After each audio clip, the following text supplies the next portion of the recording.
Hello everyone, today's topic is going to be interstitial cystitis.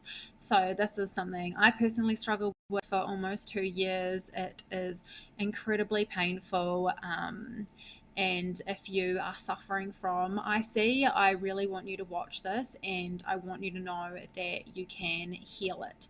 So when I first got diagnosed with IC, I knew that it is very painful. I've had a baby and I've broken my arm, and undeniably this is the most painful thing I've ever experienced in my life. So I can totally feel for you, but please know that you can heal this.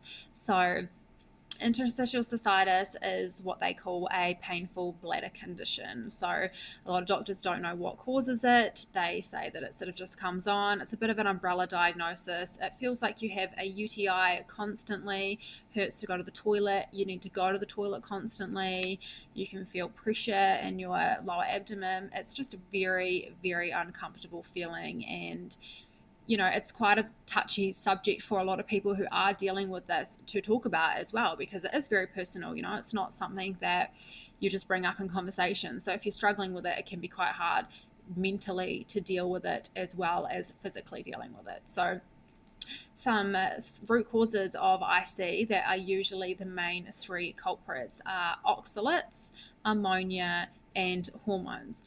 So I will do another video on oxalates, but oxalates basically are little crystals, and when your body builds up a load of oxalates in your body, they can give you issues with your eyes, your bladder, your kidneys, and they can cause havoc in your body pretty much. So these little crystals, they almost like cut the bladder.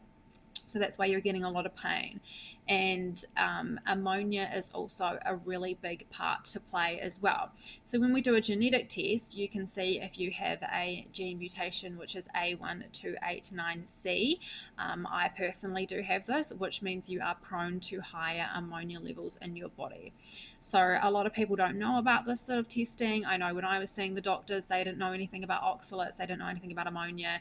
They did a general blood test, I think, at the time of my hormones, and they said everything was fine.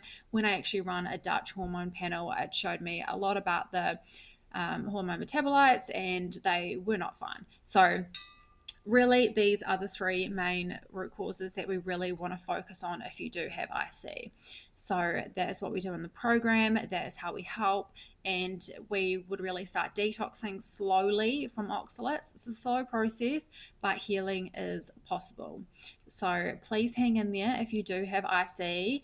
And if you are wanting help with this, please do reach out to me. I would love to help you. And I really do feel for you, because I know how horrific and painful it can be.